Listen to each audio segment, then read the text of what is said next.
Was I on? Okay. So sorry, participants. I was on mute. I didn't realize I was giving Miss Alicia's introduction. Very good evening, all of you. Welcome to the 238th session of Centa webinar series for teachers. We have great content prepared for you today, and the topic of today's webinar is therapeutic dance and movement in education. The facilitator for this session is Miss Alicia Pinto. Miss Alicia is the founder of Wings in Motion, facilitator and dance movement therapy practitioner, counselor, Kathak dancer, and teacher based in Mumbai. She has completed her training in DMT from Tata Institute of Social Sciences, Mumbai. Through her venture, Wings in Motion, she curates and facilitates workshops using DMT and arts. Welcome, ma'am. Before I hand over the session to the facilitator, I would like to inform all teachers that they will receive participation certificates for the session. So please do fill out the feedback forms that will be shared with you towards the end of the session. Thank you so much, and over to Alicia, ma'am. Hi, Simran. Thank you for that very warm introduction. And hello to everyone who's streaming live with us right now. So, before we dive into the session, I would like to very quickly just check in with all of you. Where are you connecting from? Which city, which country? And what is your role as a teacher, as an educator? Are you a parent? Are you just a curious learner? You might be a counselor. So just put it down in the chat. Where are you connecting from? Which city? Which country? If you're a teacher, if you are in any which way a part of the education system or in the process of learning and teaching, then what is your role? What grade do you teach, or what subject do you teach, or what do you manage? So I can see we have people from Jaipur, Gurgaon, Delhi, Bangalore, Mumbai, Varanasi.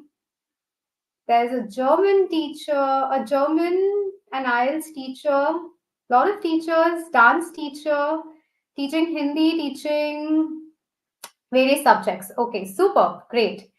So thank you for joining in today. I would like to make this session interactive, experiential, discussion based, and I'm here to learn from you as much as you are to learn from me, so we can co-create a learning space together. Before we dive into the PPT and everything, I would like for us to spend a little moment just grounding and checking in with ourselves.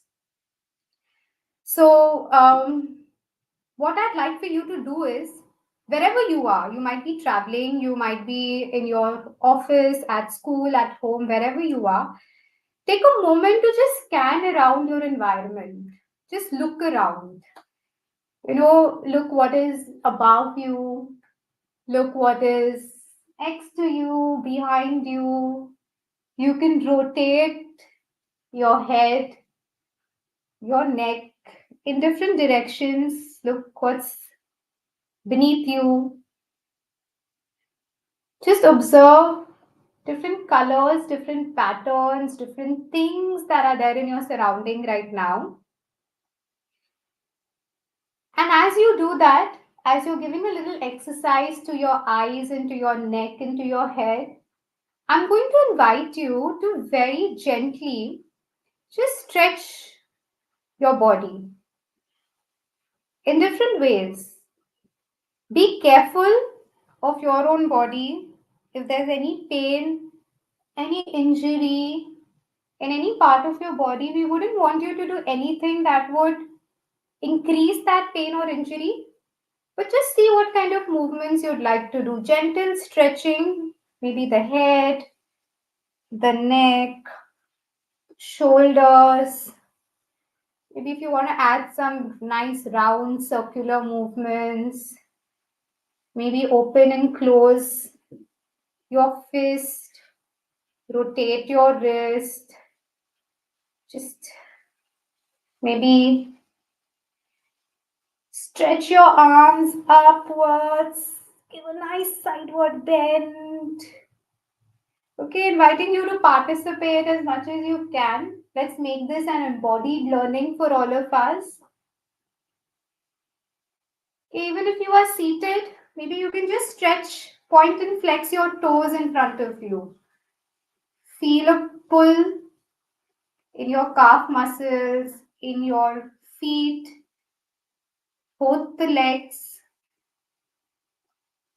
Okay, take about a minute more to just do some more gentle stretching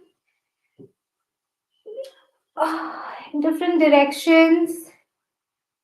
And whenever you are done with that, I invite you to take a nice, comfortable posture wherever you are seated.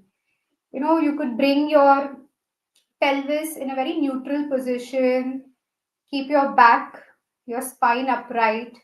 Maybe you might want to just roll your shoulders, keep them relaxed. Imagine as if your crown, as if your head is being pulled upwards, your feet very firmly placed on the ground, if possible, if you can touch the floor with your feet. And notice the sense of gravity traveling right from your head, down your spine, your hips, all the way down to your feet.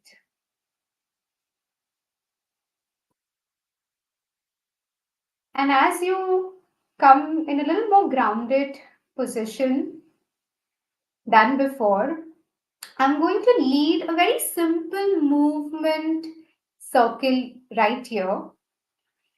So I'm going to do some simple rhythms using my body, and I'm going to invite you to do it along with me wherever you are. Okay, so if you can maybe keep your phone away if you're connecting, or if you are connected on phone, or keep your device a little away from you in a way that your hands are free, then you can do this. Suppose if you're not able to use your hands anyway, maybe you can imitate my movement using any other part of your body. Like if I'm doing, maybe you could do, all right? So feel free to modify it as per your capacity, as per your ability, as per your circumstance. Wherever you feel you can meet me and do it with me together, then let's try and do that. All right? So here we go.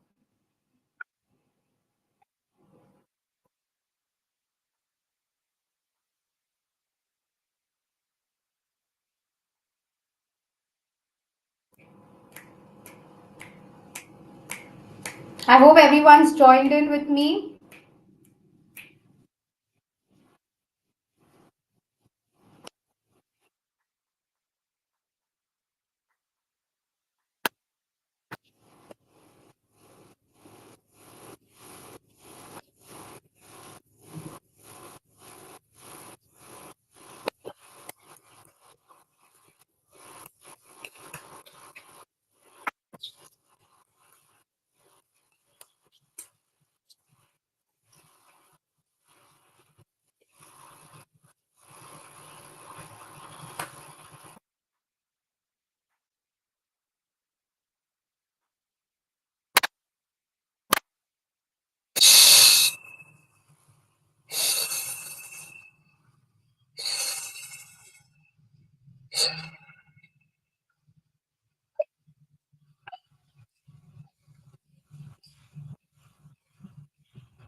Super.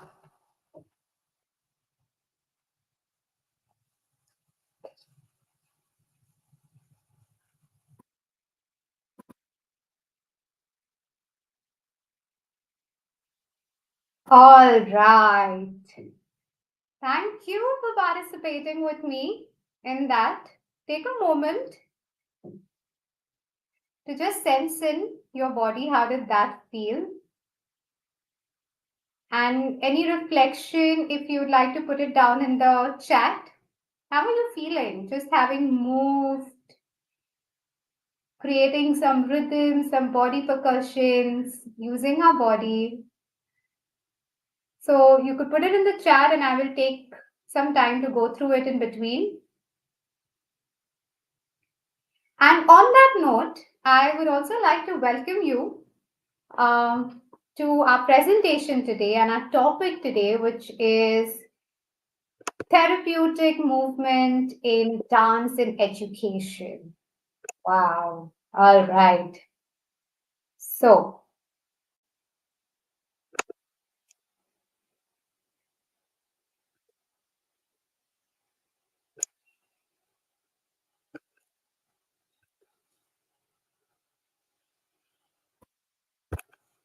I hope you all can see my presentation right now.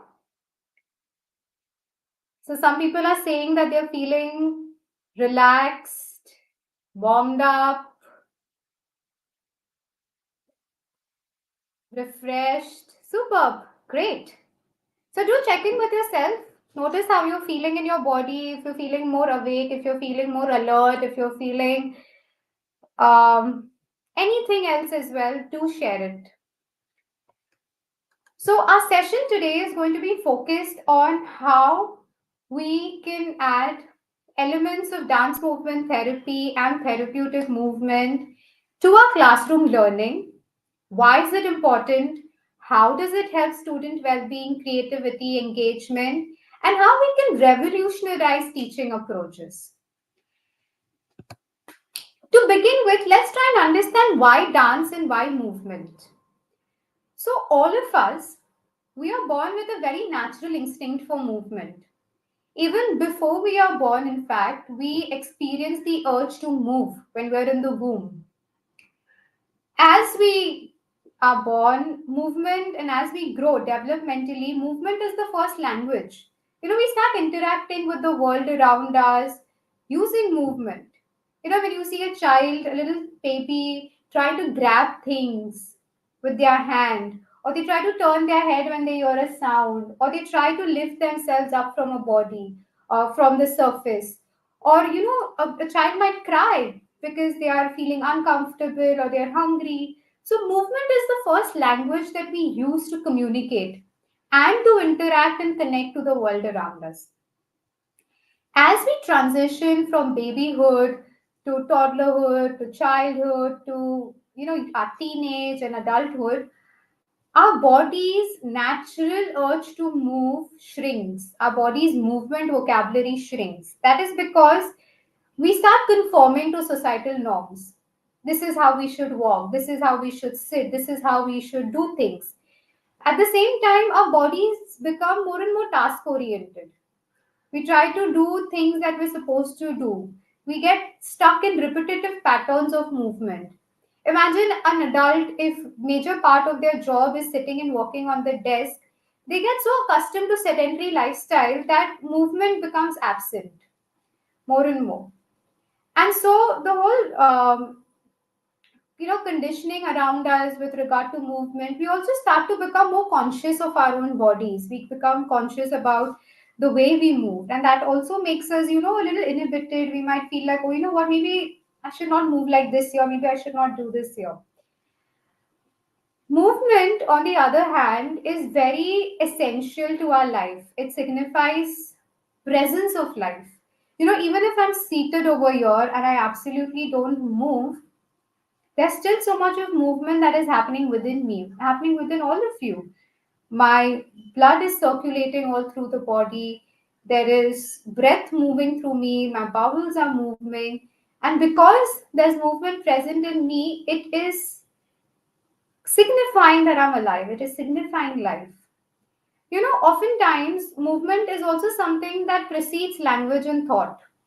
You might suddenly realize that you've been feeling very anxious. You've been experiencing some sort of heaviness in your breathing, your heart rate, palpitations have increased, there's heaviness in your chest. So that suddenly you've started sweating a lot, or you're feeling some sort of heaviness in the head. And eventually you also figure that, what, there has been something that is stressing you out. Maybe the environment is stressful. Maybe some thought, some worry is there in the back of your mind. And even before you become aware of that thought, your body has already communicated with you. It has already given out signs. And this has been true since the span of human history. In fact, dance itself has been a part of our life since ancient times. Uh, Fishermen, hunters, uh, farmers, all our ancestors since ancient times have been singing and dancing to celebrate festivals, to celebrate harvest, to celebrate birth or death or marriage, or praying to the rain gods for rain or for success in hunting. So dance has been such a part of our life ever since, that it's so embedded in our musculature, is so embedded in our circular system. And although it is very culture specific, you might have dance seen in different forms in different cultures around the world, it is still very universal. And it's universal because it's a language that all of us can connect to, can understand. Initially, earlier, when in communities people would sing and dance together, there was no differentiation between who's an observer or who is an audience and who's a participant, because everybody is moving together at the same time. And that brings such a sense of community.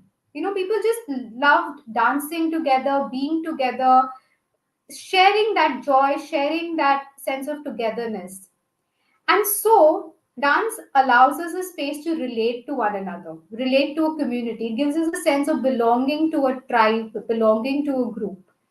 And at the same time, as we dance, as we express ourselves, there's such a flow of energy within our body. The blood is circulating within our body, emotions are circulating within us. We feel a sense of release, we feel a sense of exhaustion, exhilaration, and all of this becomes a vehicle of expression. It gives us a chance to express ourselves. And so, dance becomes a very crucial link between expressing oneself and relating to the community. Our body also, like I said, is constantly giving us information in the form of our gestures, our posture. Sometimes when you're just tired, you're just slouching. You don't have an energy to really sit up straight. If I'm say not very engaged in a conversation, I might not even look at that person. I might just be so spaced out looking elsewhere. Whereas if I'm engaged, I might be more open, more upright, more forthcoming. The way we use space, if we are very comfortable, our body language will convey that. Our movements might be larger, bigger, we might be open to taking up space. But if I'm in a unknown setting, unfamiliar setting, or uncomfortable setting, I might not be able to take up so much space. My body's movement vocabulary might shrink automatically. So our body is constantly conveying information about how we are feeling, what is going on inside us. And it is because of this connection between the body and the mind body unity, that we need to include body in the process of healing and therapy and learning in all aspects of our life.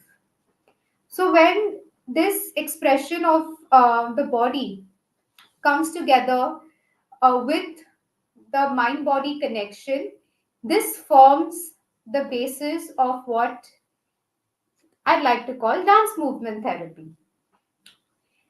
The earlier modern dancers, is this concept emerged in the early 1950s when modern contemporary dancers realized that their dance was not just giving them a scope to perform and present their art, but it was going beyond that. It was giving them uh, an outlet to express their feelings. It was feeling cathartic. It was feeling like a scope to express themselves. And they explored and built on this experiential finding of theirs to what we call dance movement therapy today. So, simply put, according to the American Dance Therapy Association, DMT is a psychotherapeutic use of movement to promote emotional, social, cognitive, physical integration of the individual for the purpose of improving health and well being. So, this is when we started to see dance movement therapy beyond performance, as we know dance to be a performing art, and beyond participation, what we know it to be in community settings, in festivals, to something that can actually be a wonderful way to improve health and well-being as well. So what is dance movement therapy? It is a psychotherapeutic approach which allows us to express ourselves beyond words. Sometimes people find it very difficult to really communicate and articulate what they want to say. And imagine when you're dealing with that kind of confusion, or you don't have the vocabulary to speak verbally how you're feeling. Imagine having the space to just express it through your body, through your movements. And a lot of times there's so much more that is present in our body than there is in the logical space. So when we move, we make the unknown known. Things that are not even in our conscious awareness come to the surface. And oftentimes people feel very safe to express themselves because they may not have words for their experience. Especially individuals who've experienced severe trauma in their lives might find it very difficult talking about their traumatic experiences, or individuals who have difficulty speaking. Dance movement therapy provides a safe space for themselves to express what is going on with them. It has creativity at its core.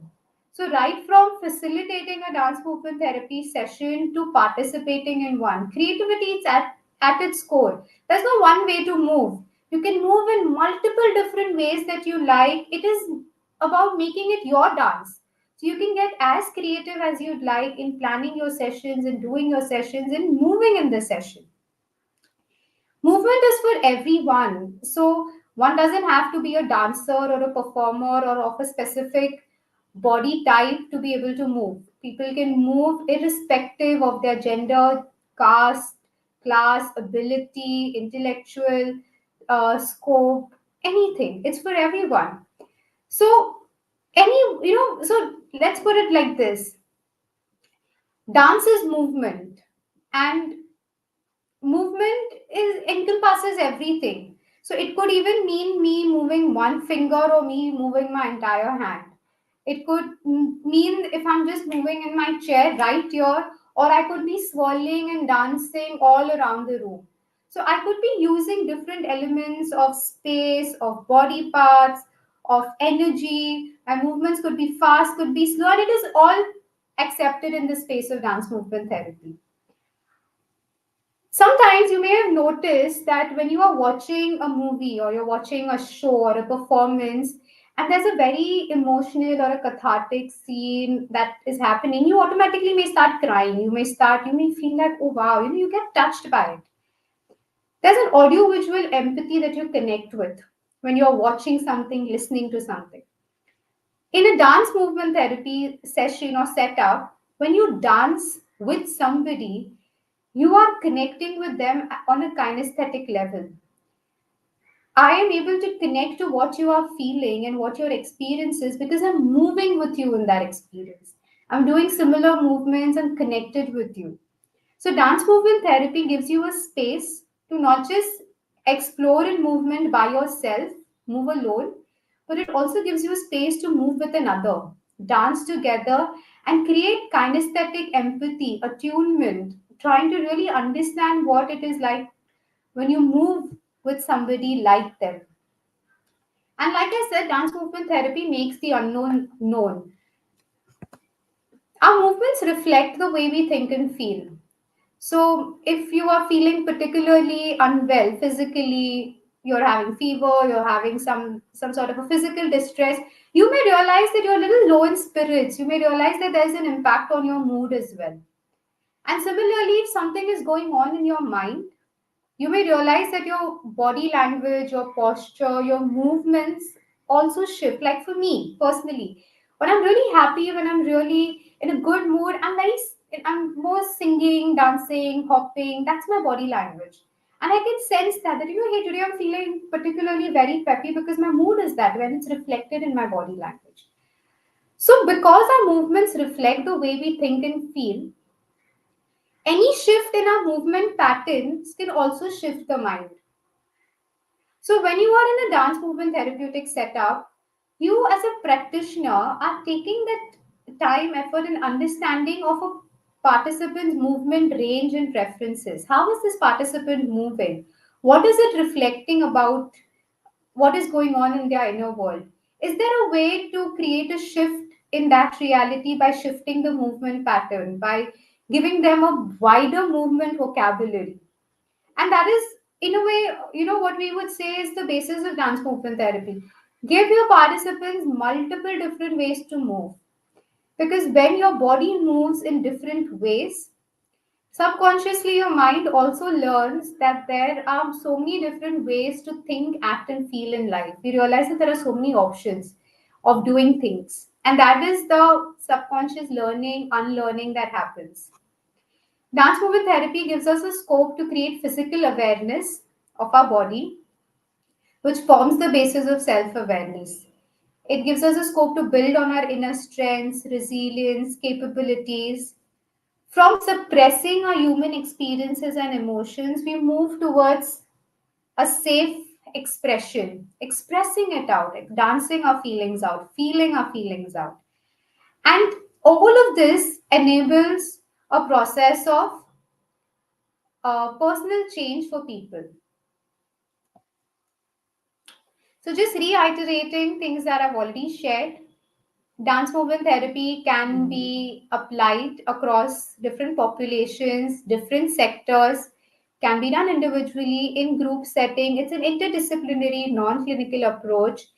The goals will vary depending on the needs of the group, and it requires skill and training to practice. All right. I just read somebody in the comments that, oh, there's too much of theory, and I can't agree to that. So let's get into the body, let's get into the movement space now. Okay? Let's bring all that we've read and heard so far into movement space. So, what I'm going to do next is I'm going to invite all of you to take a little movement break along with me. So I will try playing some music for you. Let me see if you can hear it. If you cannot, it's all right. Do not worry about the music because some things are technical and there's nothing we can do about it. But what I'd like for you to do is just look at this slide. There are multiple movement prompts that are there over here. Notice how your body would like to move right now in this moment intuitively. Maybe it might just want to sway. Maybe it might just want to rock. Maybe you might want to do some massaging for your body. Maybe you might just want to shake your body. You want to do some jumping. Maybe you just want to take some long breaths. So I'm going to invite you to do any kind of movement that feels comfortable to you, that you would like to engage with for about 2 to 3 minutes. Okay, if you feel like taking all this space around you that is available, you can do that as well. Or if you feel like doing this in a seated manner, that is okay as well. So you can just dance also if you feel like doing it. If there's no music playing, try to create your own music in your mind and move along with it. All right, here we go.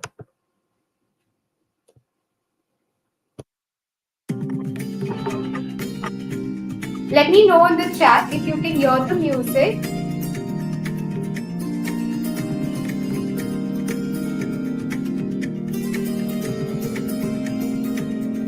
So just inviting you to move in any way you like. You could do some gentle stretching, swaying, any kinds of movements that you like.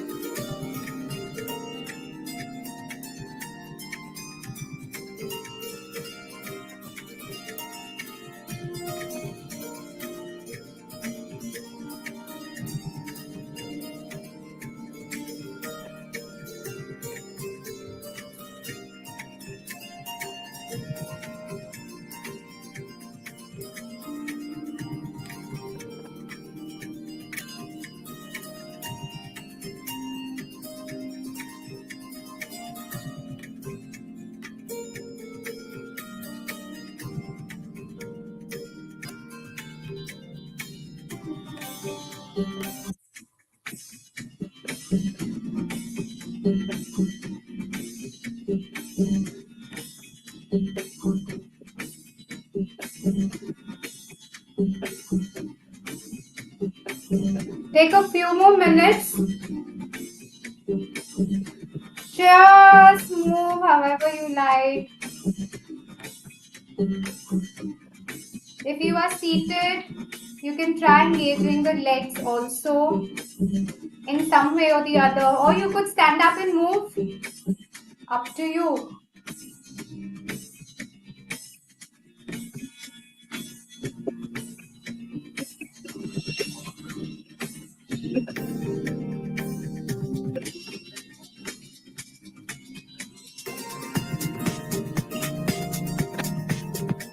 I see a lot of you are moving with me. Super.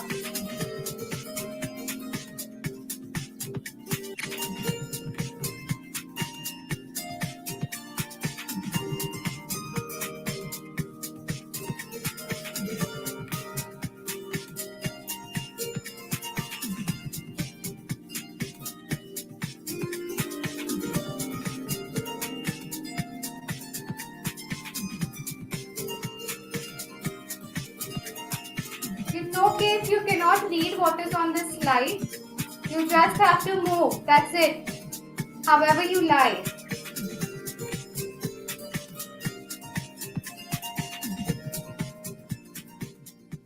Very slowly. Close your movement. Whatever that you're doing.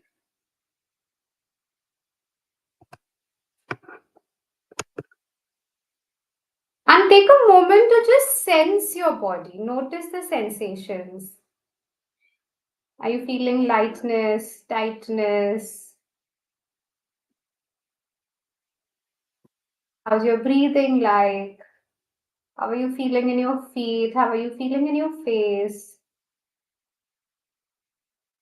Notice the sensations. Notice how you're feeling.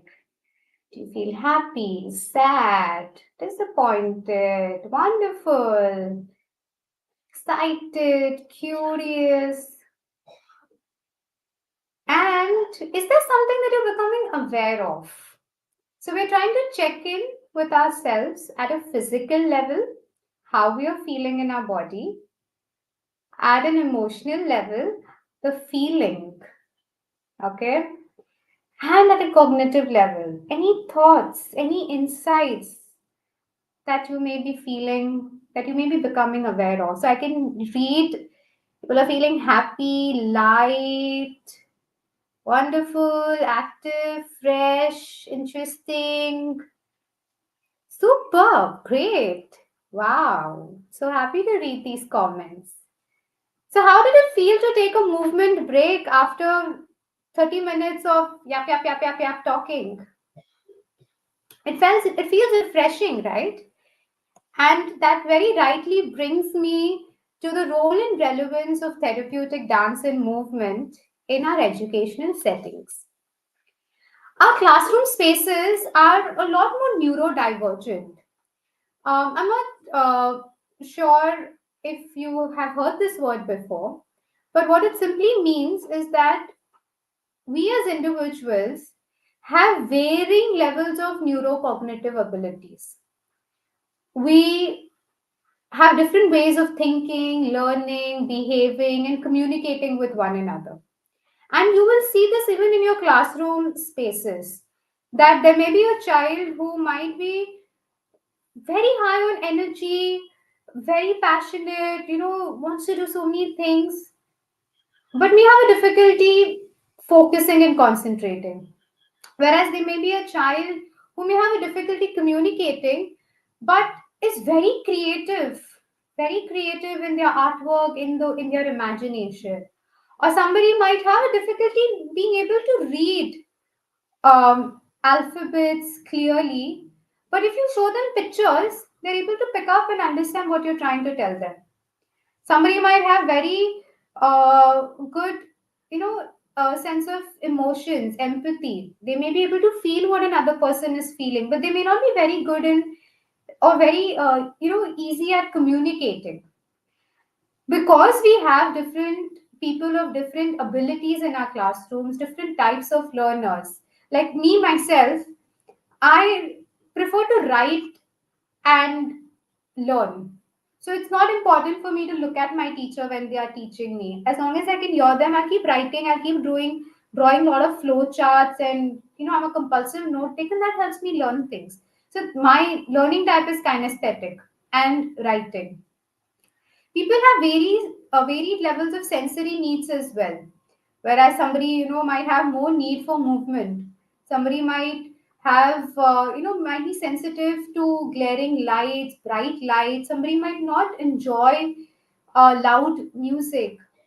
Whereas somebody might, require some sort of contact, might require some sort of tactile input to be able to function better. So our bodies and brains learn and listen in different ways, and so we need to implement different ways of learning and teaching strategies in our spaces. Because children have a natural urge to move, they learn better with movement. And movement gives them a scope to exercise as well as to regulate their emotions. When children play or we as adults play, we go through a series of emotions. There's fear, there's rage, there's fun, there's laughter, and we automatically learn how to adjust our energies to regulate ourselves when we feel a sense of overwhelm. Regular movement breaks in our teaching settings are also precursors to a healthy life. Uh, you know, when we get used to sitting for too long, for long hours, our body also gets used to it. And our muscles, our body which is meant for movement, our muscles which are meant for movement, automatically lose their ability to move. And while it's advised for everyone to take regular movement breaks, if we create this habit right from childhood, it's easier for children to carry forward the habit as they grow older. It improves attention, interest, and retention of information. So, including movement in our educational settings can have various benefits. For example, if there's a high energy group where there's so much of chaos, there's so much of energy, we could do some grounding, calming, organizing movement to bring them to a sense of center. So fun dancing, doing some cardiovascular movements, running, jumping, asking children, hey, can you help me just reorganize the furniture, push and pull where the muscles are being used, or stretching, or just swinging movements. It allows us to let go of any energy which is too much and unnecessary, and automatically brings us to a calming space. Similarly, if an energy a group is low on energy, any energizing, alerting movement can bring attention and focus back. So we did body percussions and rhythms at the start of our session. And I do believe it required you to pay certain level of attention to what am I doing. So you could follow me. Suppose if I had to tell you that, hey, let's just start moving our one finger. and accordingly, eventually, bring the whole body into movement. So you're moving from small to big movements. Asking the children or your group walk in different ways and stop, walk backwards and stop, walk forwards and stop. Alternative instructions automatically alerts the brain and it brings the focus back into the body. There might also be a group which might have mixed levels of energies, and you could bring them from a, a high energy space to a more grounding space. So they are more attentive, they're able to focus better. So anything that is more, that allows focus, energy, bringing energy back to a more calming space. How much time is this recommended for depends on your setting. It depends on your group, depends on how much time that you have. So um, you could include movement based lessons or activities in between your classes, or you could have scheduled movement breaks through the day. So if you have scheduled movement breaks, you could spend longer time doing a particular activity, engaging in creative movement and play.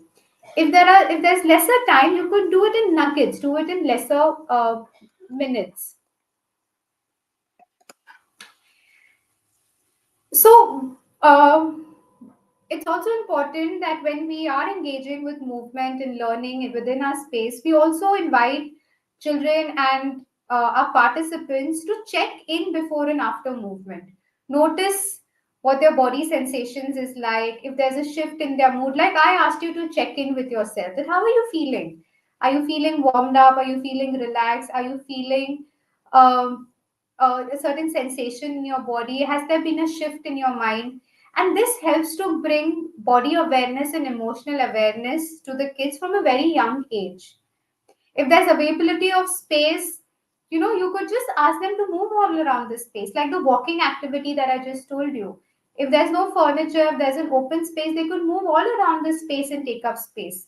But if we are in a setup where there are benches and tables and desks, then maybe walking might not work. Maybe just moving in the place might work better.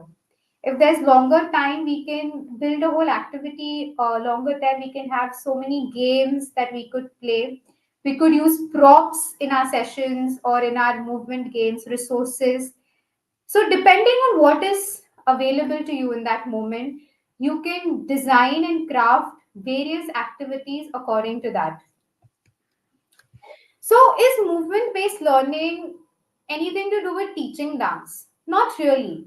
It is more to do with constructing themes, developing activities suited to the needs of your group. Like if there's a need to have coordination, then the simple rhythm activity can build in coordination. If there is a need to build stability, then balancing activities can build some level of stability. If there's a need to build fine motor skills, then maybe you could engage with using smaller joints, smaller muscles of your body. If there's a need for proprioception, maybe using trying to get a sense of space, who is around me, where am I, where is my body in space. So based on what the need of the group is, different kinds of games, creative activities can be built, and you can get very creative with it. It need not be a structured dance routine or something of that sort. What becomes really important as a teacher is realizing that when you are facilitating a movement activity, you're not so much of a teacher, but you're more of a facilitator. It's not about that, hey, you've got to do the right thing and the right movement, but giving that space to your participants, to your children to move in whatever way they like, creating that safe, non judgmental space for them. Most importantly, enjoying and moving yourself. I mean, imagine if I had played the music and I had just sat like this myself and asked you all, hey, you all move. You probably wouldn't have felt like moving. But when I started to move myself and I start to be at ease myself, it also creates a space and confidence to your participants to move accordingly. Just expanding our body language, using space, using gestures, expressions, voice modulation allows your participants, allows your group to connect with you, increasing your own movement repertoire. So you can play whatever music you like and just try and move in different ways. Maybe today I'm going to try moving uh, offbeat. Maybe today I'll try and catch the beat of the music and move along with it. Maybe today I'll do some fun movements to explore that. Maybe today I'll try to do some slow movements and try and explore that. So, demonstrating, moving yourself, keeping the language very simple and non judgmental. We're not assigning attributes to people's movement like, hey, that you move so well, your movement is good, your movement is clumsy. No, it's an open space where people feel safe and okay to move in whatever way they like. So creating that open space, creating a space where children and participants can explain or express how they feel like.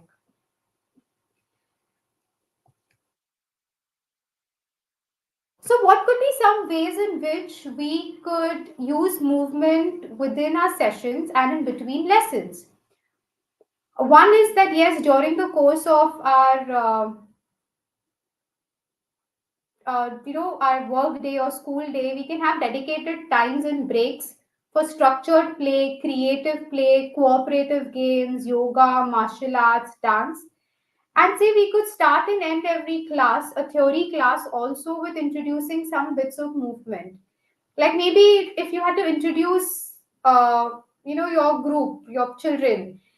So instead of them just saying their names, maybe they could say their name with a movement. That hi teacher, I'm Alicia, and this is my movement. Or maybe you could say do your movement and tell me which is your favorite food. And I could say that, hey, I'm Alicia and I like a nice laddu. And that could be, I could do a movement for that laddu. So checking in, introducing with movement, maybe different kinds of movement games and activities. If you had to explain the solar system, for example, to the children, then maybe instead of explaining it on a graphic and an audio visual mode, maybe you could have different children play planets, play sun, create their orbits, move in an orbit. So it gives them a very, uh, what do you call it, experiential learning about the same concept. What if you were teaching tables and mathematics to your kids?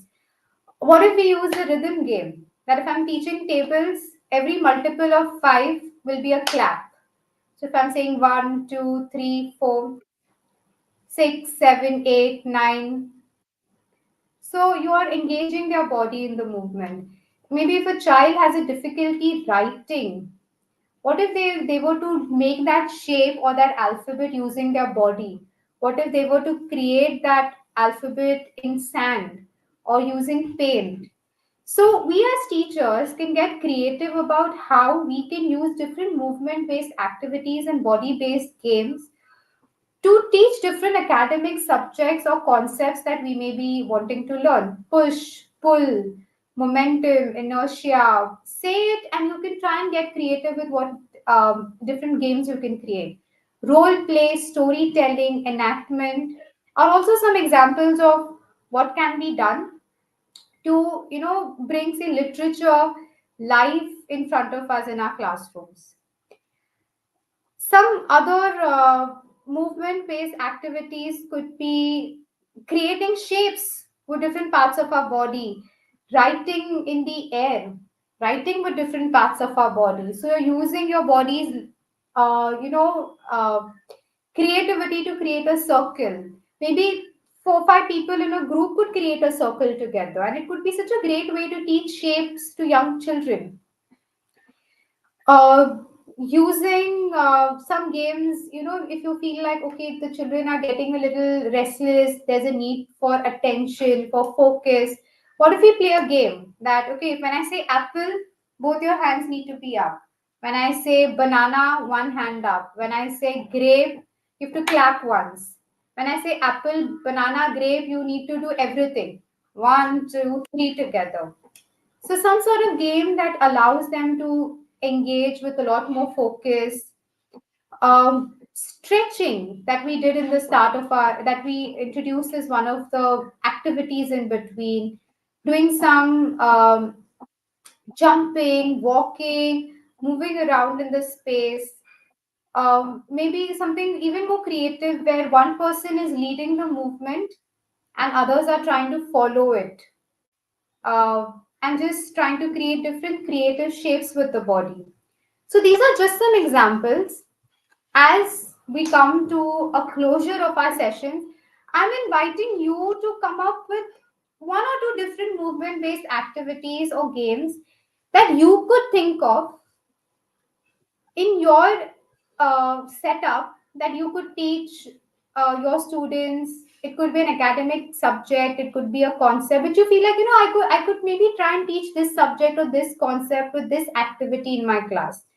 And I'm inviting you to uh, share your responses in the chat so it can become a co-learning space for all of us and we can learn from each other's experiences.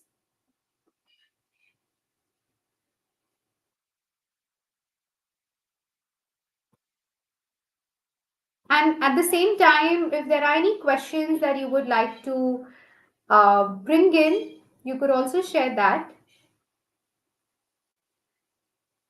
Finger clap, use gestures in drawings, shapes, discussing adjectives. Okay,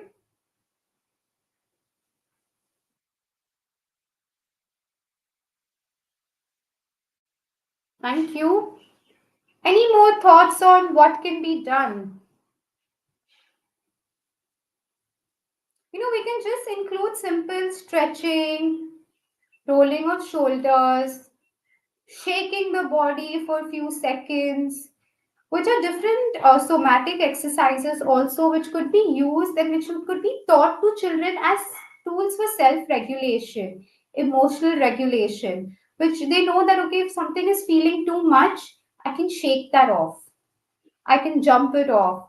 Or if it's getting boring and mundane, play some fun music in class and get everyone into a dance party. Or if you feel like, we've just sat in one place for too long, have them get up, do some stretches, and, relax all those muscles which have tightened up.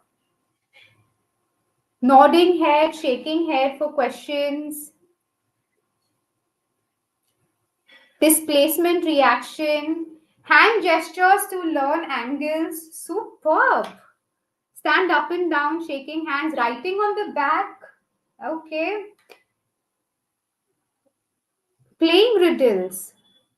What happens when students make noise and disturb the class while doing this activity? You can establish ground rules in a class setting. You can always establish ground rules that uh, what is okay and what is not okay. Like when we work with children, when we work with any groups, we tell them that nobody can touch one another.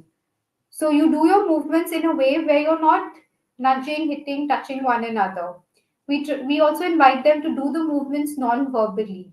So it's okay to smile, it's okay to express, but try to connect non-verbally. So you can establish these ground rules and you can co-create ground rules with your participants so that they feel responsible. You're sharing responsibility with them. You're not the only one giving ground rules. And that is the difference between teaching and facilitating. We're co-facilitating a space. We're co-creating the space. So if ground rules are broken, you can always remind and reiterate them again in the session and give them some time. Because children, they have so much of energy, they have so much of urge to move. So we need to give them that space to express themselves also. And along with it, try and establish certain level of organization within the group. All right. Mirroring. Yes, somebody said mirroring. It's a beautiful exercise to create kinesthetic empathy. Imagine there's a mirror between two participants, and we just have to One person does the movement, the other person imitates the movement in whatever capacity they can. So, moving together, it creates kinesthetic empathy. I get to move like how you are moving, I get to understand movements from your perspective, you get to understand movements from my perspective. Voice modulation while narrating the story, half past, quarter past, yes, body percussions, action songs, Zumba, yes. So many action songs can be done. So great. I see some wonderful suggestions in the chat, and I think we can all use this chat as a resource to go back from this session to take ideas. There's Simon says, icebreaker, fly like a bird, sway like a tree. It's a metaphor, imagery, which can add so much of creativity and imagination into the session. Superb, great. Thank you for sharing this. Keep it coming. Meanwhile, if there's any question that I may have missed, um, would like the moderator to just bring it to my attention. Yeah, I'm checking quickly. I think you've covered all of the questions. Give me 1 second.